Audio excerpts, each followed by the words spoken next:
va faire maintenant, donc on a eu la présentation donc du secteur de l'insertion et du secteur du handicap, donc avec le travail protégé et le travail adapté, donc qui sont, comme vous l'avez bien compris, deux choses tout à fait différentes, même s'il y a évidemment des synergies tant dans les objectifs que dans la mise en œuvre. Et ce qu'on va faire maintenant, c'est voir ben voilà, en pratique comment vous faites quand vous voulez réserver un marché. Et donc là, je laisse à nouveau la parole à nos intervenants. Voilà, donc je crois que là, c'était plutôt Marie-Thérèse qui avait...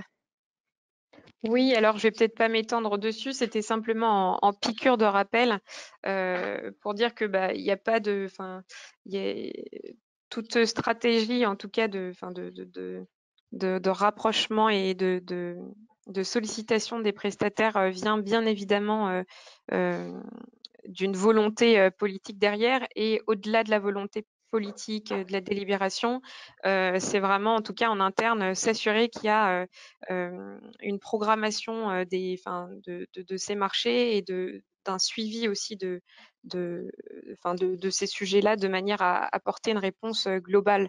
Donc là, effectivement, on est sur les marchés réservés, mais comme tu le disais en amont, en guise d'introduction, avoir une stratégie plus large pour pouvoir mieux partager, en tout cas faire les choix sur certains types de marchés en fonction aussi des prestataires des acteurs qu'on aura, que vous aurez du coup identifiés sur votre environnement. Donc c'est juste pour l'avoir en tête. Donc volonté politique, mais aussi programmation, comité de suivi et et du coup, vraiment un suivi et une volonté inscrite et qui se suit pour de vrai. Ouais, non, c'est Si vrai je peux que... ajouter, Ouais. pardon. Si je peux ajouter quelque chose sur la programmation et par expérience, avant même l'émergence du besoin dans un marché, il est intéressant d'avoir une programmation de connaissances et notamment de connaissances en interne. Vous êtes acheteur, vous avez les services qui vous sollicitent pour tel ou tel achat ou une reconduction de marché ou une création de marché, enfin voilà, ce genre de choses. Il est intéressant d'avoir pu sonder un petit peu en interne quelle était la capacité du service ou du responsable du service à pouvoir bosser avec le secteur du handicap adapté ou d'insertion, parce qu'il va falloir des gens derrière sur les marchés et que vous aurez tout à gagner à communiquer et à faire œuvre de pédagogie en interne avant vraiment l'émergence du besoin pour, entre guillemets, préparer le terrain. Ce sera facile ou pas, ce sera, enfin voilà, certains seront sensibles à ça et d'autres pas, mais vous gagnerez en crédibilité et en efficacité lors de l'émergence du besoin. Et je pense que ça, c'est quelque chose qui a travaillé au même titre que, comme le disait Marie-Thérèse, le fait de connaître le territoire, de connaître les structures qui pourront répondre à votre marché si vous le réservez, vous permettra d'avoir voilà, des nuits un peu plus sereines quant à la réalisation et à l'exécution du marché. Et puis un point qui est important aussi à avoir en tête, c'est que, en tout cas pour le secteur du handicap, c'est un secteur qui peut répondre à vos besoins, mais un des mots-clés pour le coup pour ce secteur-là, c'est vraiment l'anticipation, parce que s'il y a des recrutements et de la formation à faire, il faut que l'entreprise adaptée ou l'ESAT puisse effectivement avoir le personnel en face qui soit formé pour pouvoir répondre ensuite correctement aux besoins et au marché lorsqu'il est remporté. Donc c'est vrai que toute cette notion d'anticipation, de sourcing, de rencontre avec les acteurs, si vous voulez vraiment avoir un bon sourcing qualifié, il faut les rencontrer. Il faut échanger bien en amont des marchés potentiellement, mais sur vos catégories d'achat, rencontrez-les. Éventuellement, si vous pouvez, aller les voir sur leur propre site pour voir comment ils travaillent, comment ils sont organisés. Et cette interconnaissance-là, finalement, ces échanges-là vraiment métiers, vous permettront de vous faire, vous, une idée de ce que vous pouvez faire avec le secteur, que ce soit le secteur du handicap ou le secteur de l'insertion. Pour le coup, là, on se retrouve vraiment tous les trois sur cette notion-là.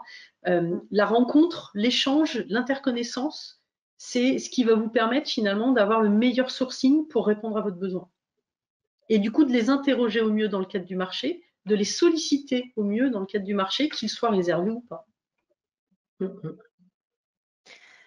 C'est ça. Et là, du pour coup, le coup, je ouais. viens de passer du coup la slide parce que c'est vraiment ça du coup le cœur du message et pour nous le cœur enfin votre outil principal c'est vraiment le sourcing qu'il faut voilà apprendre à manier. C'est pas forcément intuitif et c'est pas forcément une pratique habituelle dans l'achat public.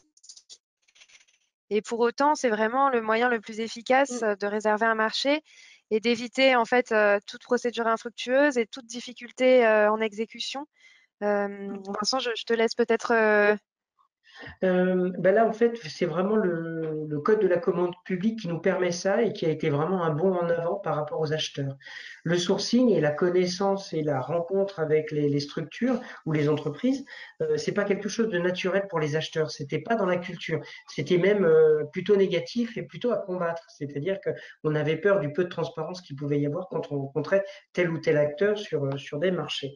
Là, le code de la commande publique favorise ça. Ça veut dire que, alors, en avant des marchés et toujours avec ce souci de transparence, hein, les trois piliers de l'achat public, le sourcing est vraiment un outil qui est encore un peu compliqué à mettre en place parce que, comme je le disais, les acheteurs et les donneurs d'ordre sont encore assez frileux de ça, mais pour lequel nous, tête de réseau, on a des actions à faire en animation de réunions de sourcing.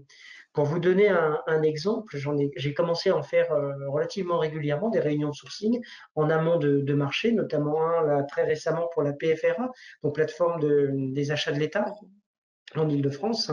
Donc là, moi, en tant que graphiste, je me pose comme intermédiaire et comme animateur de la réunion de sourcing. C'est-à-dire que je vais collecter le besoin, en tout cas l'émergence du besoin du donneur d'ordre. Là, en l'occurrence, c'était pour un marché de désinfection, désinfectation des différents bâtiments de la PFRA. Et donc, du coup, j'ai pu faire, moi, une présélection des structures de l'insertion, parce que c'est un marché réservé insertion qui allait être fait. J'ai pu faire une présélection, faire tout le traçage, toute la partie référencement des structures qui se sont préinscrites à ça et diffuser largement ces informations pour pas qu'on puisse être taxé de préférence par rapport à telle ou telle structure. Donc ça veut dire que la PFRA a pu avoir un endroit où elle a pu poser toutes les questions qu'elle a voulu sur la faisabilité, sur les innovations techniques, sur les idées que pouvaient avoir les structures en termes d'organisation, de secteur géographique, de complémentarité, de GME potentiel, etc. Et les structures ont pu présenter déjà ce qu'elles faisaient, ce qui était pas mal parce qu'elles étaient référencées, mais surtout elles ont pu évoquer voilà, leurs atouts comme les prestations d'innovation qu'elles pouvaient faire sur leurs pratiques, le nombre d'équipes, les encadrants techniques, etc. Et également sur les innovations qu'elles pouvaient mettre en avant sur la réalisation de certaines des missions. Et ben, du coup, le marché est sorti, un GME s'est créé, il a répondu et a pu être, a été retenu. Ils ont été voilà, attributaires du marché, ce qui était plutôt positif, et l'ensemble des structures ont été référencées. Et donc, ça veut dire on va créer une nouvelle réunion de sourcing avec la PFRA sur un autre champ métier, mais on va pouvoir étoffer la connaissance que peuvent avoir l'armée d'acheteurs de la PFRA vers les structures de l'insertion. Et comme intermédiaire, ça veut dire que je peux rassurer et la PFRA sur la légitimité de ce sourcing-là, et puis d'être très représentatif des structures de l'insertion Île-de-France sur l'accès à ce type de marché. Et ça répond à pas mal de questions, hein, parce que, enfin, comme le disaient Christelle et Marie-Thérèse, la connaissance du secteur, la connaissance des contraintes qu'elles peuvent avoir, enfin voilà, comme vous le savez, aussi bien dans l'insertion que dans le secteur protégé ou handicap, les a priori ont la vie dure. Hein. Insertion, c'est prison et handicap, c'est fauteuil roulant, pour faire simple. Mais on entend encore ça. Et du coup, avec la connaissance des gens, la visite dans les structures et la rencontre, ça permet voilà, d'aller un peu en amont de ce type d'a priori. Et pareil pour les compétences et pour le secteur d'intervention que peuvent avoir l'ensemble des structures où on pourra réserver un marché.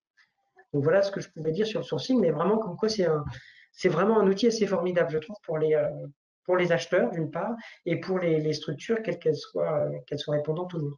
Et c'est vrai aussi pour l'économie classique, hein, bien sûr. En fait, en les rencontrant comme ça en amont, en ayant cette connaissance des prestataires qui peuvent répondre à vos besoins, qu'ils soient de l'insertion ou du handicap d'ailleurs, vous allez apporter une vraie plus-value à vos donneurs d'ordre. Vous pourrez les conseiller sur la façon dont éventuellement ils vont pouvoir travailler sur le cahier des charges, la rédaction du cahier des charges. Vous allez pouvoir les conseiller sur la façon dont vous allez pouvoir finalement délimiter les prestations si vous fonctionnez par marché réservé ou par allotissement. Donc vraiment, cette connaissance de leur capacité à répondre à vos besoins, de leur implantation sur le territoire, va vous permettre, vous aussi, d'accompagner encore mieux vos donneurs d'ordre en interne.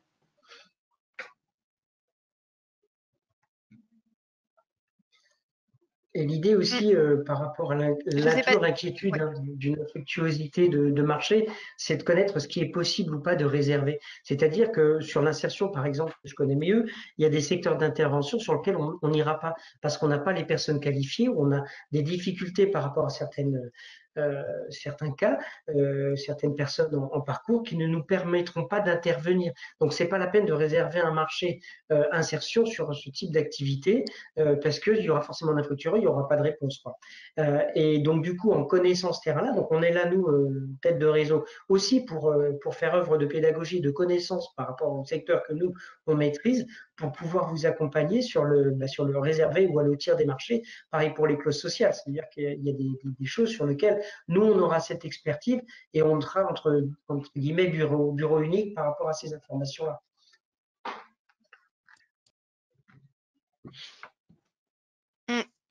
Et du coup, je fais un peu l'avocate du diable aussi, parce que c'est souvent ce à quoi sont confrontés les acheteurs qui sont de bonne volonté, mais voilà, face à un service prescripteur qui nous dit non, je veux pas du tout réserver un marché, ça va être plus cher, ça va être mal fait. Qu'est-ce qu'on peut répondre du coup? Que c'est faux. C'est faux. Il y a des vraies compétences. Les trois secteurs sont efficients, efficaces, ont des compétences métiers, chacun avec des gestions de singularité en fonction qu'on est dans le domaine du handicap ou de l'insertion de façon plus large. Et en termes de tarification, ils sont au prix du marché. Ils ne peuvent pas se permettre déjà de faire du dumping social. En tout cas pour les entreprises adaptées, si elles font du dumping social, elles ne peuvent pas fonctionner. Elles vivent à 80% du business qu'elles font. Elles sont subventionnées simplement à hauteur de 20% sur un certain nombre d'aides au poste avec des limitations. Et le but affiché de l'État lors de la réforme, c'est de se désengager de plus en plus de ces subventionnements. Donc, une entreprise adaptée qui va casser les prix du marché, elle ne peut pas tenir. C'est pas possible. Donc, vous n'allez pas payer plus cher. Vous allez avoir un coût qui effectivement sera forcément avec un impact en fonction de l'encadrement et de l'activité et de l'encadrement que ça va demander. Mais ça n'est pas plus cher qu'une entreprise classique, une PME de votre territoire lambda. On est vraiment dans des prix du marché. Avec la double casquette sociale et économique. Ça veut dire que toute la partie sociale, c'est quand même des gens qui sortent du dispositif de Pôle emploi. C'est quand même une création de richesse, une création de formation et de compétences. Et toute cette partie-là, je dirais, est financée par l'État par rapport à certaines choses, mais ça permet à l'acheteur qui travaille dans une collectivité ou dans une entreprise côté RSE d'avoir vraiment une action locale par rapport aux gens et aux intervenants qui sont sur son territoire. Alors, à part pour les très grands donneurs d'ordre qui sont sur les champs nationaux, les autres, et notamment je pense aux collectivités locales et territoriales, c'est super intéressant d'avoir cette connaissance-là et cette action-là, parce que du coup, c'est un partenariat. C'est pas one shot sur une opération où ils font le ménage dans le collège, machin, voilà, tous les jeudis. C'est vraiment un engagement sur quelque chose de beaucoup plus large. C'est ça aussi les achats socialement responsables. Le socialement, il n'est pas là par hasard. C'est pas juste on donne du boulot à des gens qui en sont éloignés. C'est une grande partie, mais pas uniquement. Il y a aussi une implantation sur le territoire et un accompagnement par rapport aux gens qui habitent ce territoire. Et ça, c'est quelque chose de très précieux. Et c'est aussi dans les missions, j'allais dire, des collectivités, notamment, mais pas uniquement.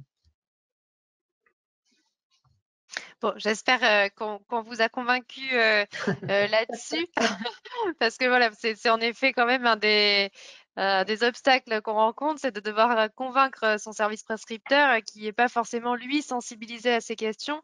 C'est vrai que les acheteurs le sont par la force des choses et parce que l'achat responsable, c'est quand même quelque chose dont on entend parler régulièrement, mais le service prescripteur qui lui a ses contraintes et et ces enjeux propres n'est pas forcément dans cette lignée-là.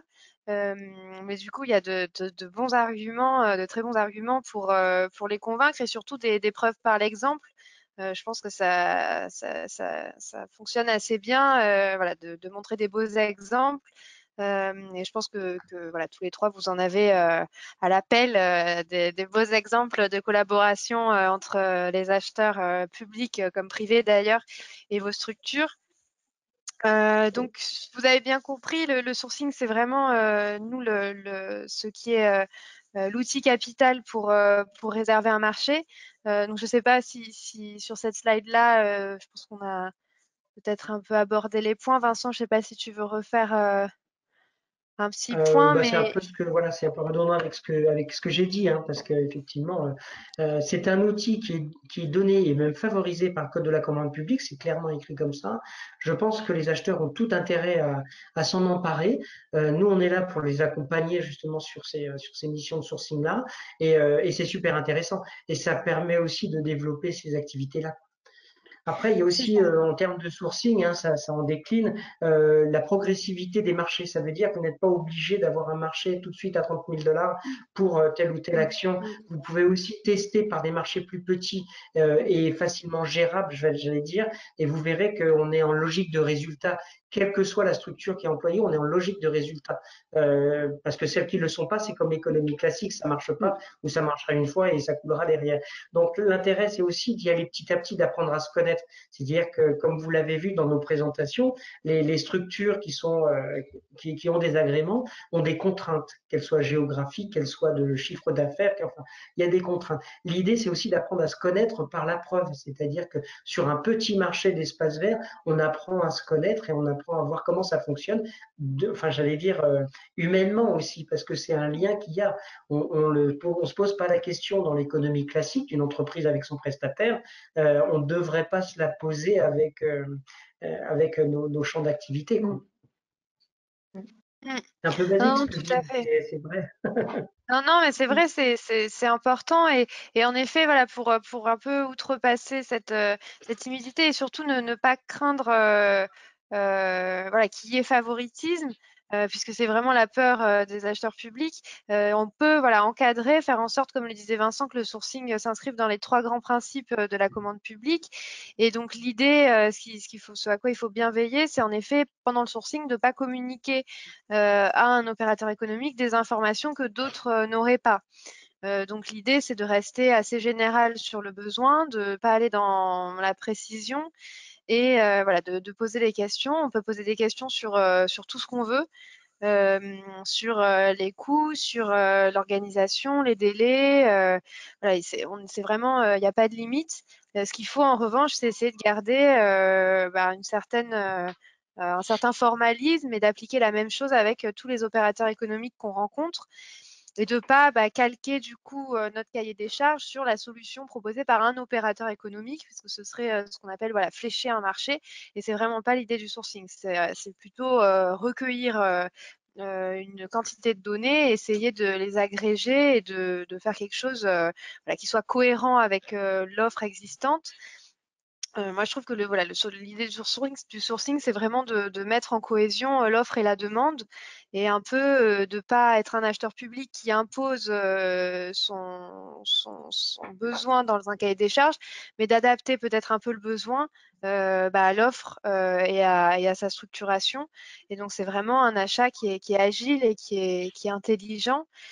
Et donc, dans les règles du sourcing, ce qu'on peut dire pour que ce soit fait avec le plus de transparence possible, c'est la traçabilité. Moi, je dirais, c'est toujours bien de garder une traçabilité des échanges qui ont eu lieu pour voilà, bien savoir ce qui a été dit à qui. Et aussi de sourcer à une distance un peu respectable du lancement de la consultation, voilà, pour laisser un petit temps de repos pendant lequel on consulte plus les opérateurs économiques. Et c'est d'autant plus pour ça que voilà, il est très important de s'y prendre le plus en amont possible parce que ça peut prendre un peu de temps. Mais voilà, c'est ce qui rend aussi l'acte d'achat intéressant. C'est comme quand on achète pour nous, voilà, c'est de pouvoir un peu avoir un achat qui ait un impact positif. Donc voilà, on vous a remis bien sûr dans le PowerPoint les articles du code qui s'y réfèrent. Donc en effet, c'est assez réglementé et dans la pratique, vous pouvez être accompagné par les têtes de réseau et voilà par nous aussi si besoin, on relaie bien sûr aux têtes de réseau qui peuvent ensuite vous accompagner. Donc voilà, on revient sur les bonnes pratiques, c'est vraiment l'anticipation. Je pense que c'est le maître mot de l'achat socialement responsable en général, pouvoir préparer un achat. Et je sais que voilà, dans les services achats, on est souvent contraint par le temps. On a des marchés qui reviennent très vite et il faut les passer en urgence. Mais voilà, quand on peut anticiper son besoin, et notamment via la programmation et l'étude des programmations en amont, ça facilite quand même les choses. Je ne sais pas si l'un de vous veut compléter sur cette slide des choses qui n'ont pas été dites. Sur le troisième point, je pense que c'est vraiment essentiel, mais on est déjà un petit peu, on l'a déjà évoqué, la communication en interne, donc on en a parlé, à l'externe, donc avec les structures et les tout. Avant, pendant, après, je pense que c'est aussi quelque chose d'important. Une fois que le marché est attribué, il est intéressant de continuer à communiquer et de continuer à petit. Et ça, c'est des choses, on en revient au premier point, à anticiper. C'est-à-dire qu'on ne pourra pas faire ça sur l'ensemble des marchés, bien évidemment. Voilà. Louise, à la mairie de Paris, je pense que tu ne pouvais pas avoir l'ensemble de ces contrôles-là, mais c'est intéressant d'avoir justement régulièrement des points, soit avec le service, soit avec les structures attributaires, ou en tout cas quelques-unes d'entre elles, pour un peu pêcher les infos et puis voir comment on peut avancer là-dessus, ce qui va régler une bonne partie des difficultés que vous pourrez avoir vraiment avant l'émergence du besoin, pendant la constitution du marché et après lors de l'exécution.